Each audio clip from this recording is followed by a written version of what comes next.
पाकिस्तान से इस वक्त की बड़ी खबर। इमरान खान को सुप्रीम कोर्ट से बड़ी राहत। इमरान खान की पार्टी कारकुनों में जश्न का माहौल। साबिक कप्तान और साबिक वजीर आजम को अदालत ने बड़ी राहत देते हुए जमानत दे दी है। पाकिस्तान तहरीक इंसाफ पार्टी के चेयरमैन इमरान खान की मुश्किलें अब बहुत हद तक कम हो गई हैं।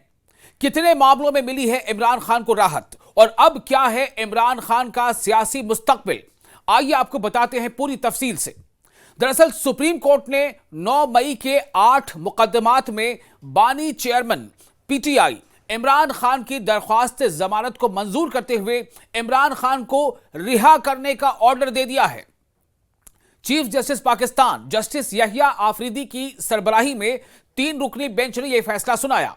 दरअसल 3 रुकनी बेंच ने 9 मई के मुकदमात में इमरान खान की जमानत मंजूर कर ली है और इससे पहले चीफ जस्टिस पाकिस्तान यहिया आफरीदी की सरबराही में केस सुनने वाले बेंच में तब्दीली की गई थी।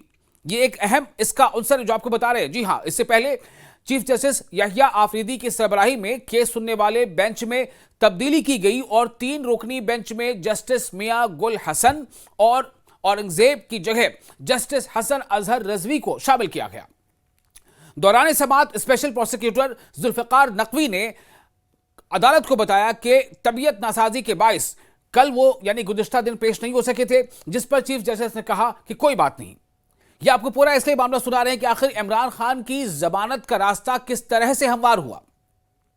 चीफ जस्टिस के इस्तिगासा और इमरान खान के वकील से 2 सवालात जो काफी अहम थे, इन्हीं सवालात पर कहीं ना कहीं ये जो फैसला आया है वो उसका इन्हिसार था। दरअसल चीफ जस्टिस पाकिस्तान ने कहा कि आप दोनों से अदालत के 2 सवालात हैं। लाहौर हाई कोर्ट का फैसला पढ़ा होगा। पहला सवाल आखिर क्या किया गया?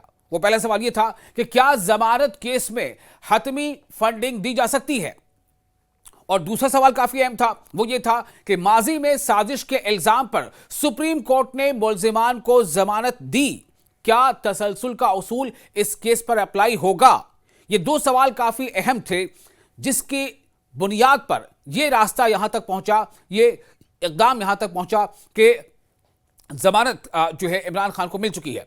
तो स्पेशल प्रोसिक्यूटर जुल्फिकार नकवी ने कहा कि जमानत केस में अदालत की ऑब्जर्वेशन हमेशा अबूरी नौयत की होती है। अदालती ऑब्जर्वेशन का ट्रायल पर कोई फर्क नहीं पड़ता। यानी ये वो तमाम सवालात हैं, जो बातचीत हैं, जो इमरान खान की जमानत के रास्ते को इससे हमवार किया है। सुप्रीम कोर्ट ने जमानत से मुतालिक गाइडलाइंस दी हुई हैं जो कभी फॉलो होती हैं, कभी नहीं होती। यह प्रोसिक्यूटर का जवाब था।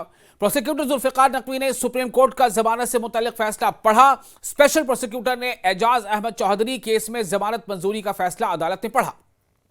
ये वो तमाम चीजें हैं, लेकिन दूसरी तरफ सोचिए कि जरा जैसे जैसे इस मामले की प्रोसीडिंग्स चल रही थी, लेकिन चूंकि ये बानी है इमरान खान तहरीक इंसाफ पार्टी के, पीटीआई पाकिस्तान तहरीक इंसाफ, तो उनके जो हिमायती थे, जो उनके कारकुन थे, उनमें लगातार बेचैनी और इज़्तिराब बढ़ता जा रहा था कि आखिर होता क्या है, क्या होगा। उनके सरबराह के इस मामले को लेकर जमानत का रास्ता खुलेगा या नहीं खुलेगा, तो अपने केस को साजिश के दीगर केसेस से अलग साबित कैसे करें। चीफ जस्टिस का इस्तिगासा से मुकालमा, जो बातचीत, जो डायलॉग, जो बहस, वो चीफ जस्टिस के सामने काफी अहम था। चीफ जस्टिस पाकिस्तान ने रिमार्क्स दिए कि सुप्रीम कोर्ट में साजिश से मुतालिक केसेस में बेल मुस्तरद होने के फैसले पढ़कर आए। यानी कि आप अंदाजा करें कि किस तरह से तैयारी थी जजेस की भी। जस्टिस यहिया आफरीदी ने स्पेशल प्रोसिक्यूटर से मुकालमा करते हुए कहा कि आप केस में साजिश की बात करते हैं, कोई ऐसा केस है जिसमें साजिश हुई हो और जमानत मुस्तरद हुई हो? चीफ जस्टिस यहिया आफरीदी ने कहा कि हाल ही में सुप्रीम कोर्ट में जितने साजिश से मुतालिक केस आए उनमें जमानत मंजूर हुई है। सुप्रीम कोर्ट ने ऐसे ही इल्जाम के 3 केसेस में जमानतें मंजूर की हैं। अपने केस को साजिश से मुतालिक दीगर केसेस से अलग साबित करें, यह कहीं ना कहीं एक चुनौती थी। स्पेशल प्रोसिक्यूटर जुल्फिकार नकवी ने कहा कि सुप्रीम कोर्ट में साजिश से मुतालिक जमानत मंजूर होने वाले केसेस में सबूत नहीं होंगे। मौजूदा केस में सोशल मीडिया पर साजिश से मुतालिक सबूत मौजूद हैं, ये इस तरह की बातें सामने आई हैं। लेकिन सबसे अहम मामला यह है, सबसे अहम जो पड़ाव है वो ये है कि इन तमाम मराहिल से गुजरते हुए जो ऐलानिया है वो ये है, जो फैसला है वो ये है कि इमरान खान को 8 मामलों में जमानत मिल गई है। चीफ जस्टिस यहिया अफरीदी ने कहा कि आप लोगों ने जमानत की स्टेज पर मेरिट पर बात नहीं करनी चाहिए, केस के मेरिट्स ट्रायल कोर्ट ने खुद तय करने हैं। यह बात सामने आई है। अब सवाल यह पैदा होता है कि जो इमरान खान के वकील सलमान सफदर, वो बोले कि मेरे पास साजिश से मुतल्लिक जमानत के तमाम केसेस मौजूद हैं। चीफ जस्टिस ने स्पेशल प्रोसिक्यूटर को जमानत मुस्तरद से मुतालिक फैसले की तफसीलात देने की हिदायत की और कहा कि प्रोसिक्यूटर सुप्रीम कोर्ट के ऐसे केस का हवाला दें कि साजिश के इल्जाम में जमानत मनसूख हुई हो। तो साजिश के तहत साजिश के जिन 3 मुकदमा पर जमानत दी गई, उसकी भी फरीद सामने आ गई। इस्तगासा जुल्फ़िकार नक़वी ने अदालत को बताया कि इनमें नाम FIR में शामिल नहीं थे, जिस पर चीफ जस्टिस ने कहा कि साजिश के जुर्म के मुकदमात में जमानत न देना थोड़ा मुश्किल होता है। केस के मेरिट्स पर किसी फरीक को नहीं सुनेंगे, दोनों फरीक़ैन समझ ले केस के मरकजी हक़ायक़ पर बात नहीं करने देंगे, मेरिट्स ट्रायल कोर्ट ने खुद तय करने हैं। ये कहीं ना कहीं अदालत ने जो अपना यहां पर मकाम है उसको साबित किया है। इन सब के बीच जो इमरान खान के सपोर्टर्स हैं, उनमें लगातार खुशियां भी थी और कहीं ना चूंकि उनको ऐसा लग रहा था कि अब ये फैसला आने वाला है, इस तरह का फैसला आना चाहिए, और जब ये फैसला आया तो जाहिर है कि उनमें खुशियां तो थी ही। स्पेशल प्रोसिक्यूटर ने कहा कि सुप्रीम कोर्ट ने 2014 में एक फैसले में फ्रेमवर्क तय किया। फैसले में करार दिया गया कि जमानत केस में दी गई ऑब्जर्वेशंस आर्जी नौयत की होती हैं। 1996 और 98 में यही उसूल अपनाया गया कि जमानत पर दी गई ऑब्जर्वेशन आर्जी होती हैं। जुल्फ़िकार नक़वी का कहना था कि अदालती फैसलों में करार दिया गया है कि जमानत पे दी गई ऑब्जर्वेशंस ट्रायल को मुतासिर नहीं करती। 2022 में मोहम्मद रफीक बनाम स्टेट केस में भी यही उसूल तय किया गया था। अब सवाल ये पैदा होता है कि जब सवाल ये सामने आया कि आपके पास मुल्जिम के खिलाफ सबूत है, सवाल ये था, काफी दिलचस्प था।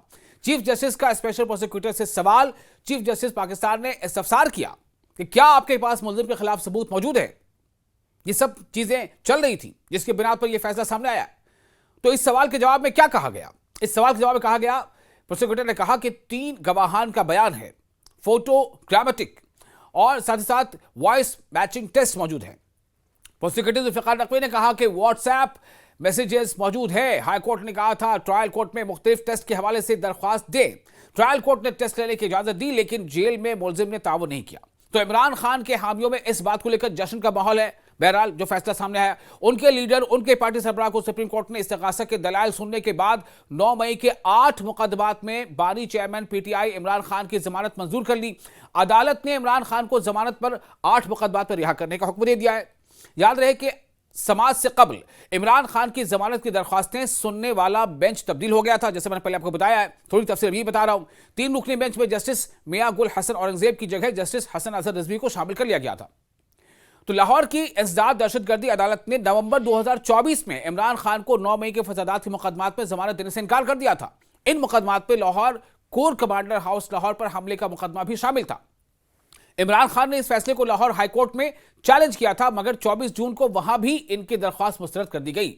बादशाह चंद दिन बाद उन्होंने यह फैसला सुप्रीम कोर्ट में चैलेंज किया था और अब नतीजा यह है कि सुप्रीम कोर्ट ने इमरान खान के इस 8 मामले में जमानत भी दी है और इन 8 मामलों में रिहाई का हुक्म दे दिया है।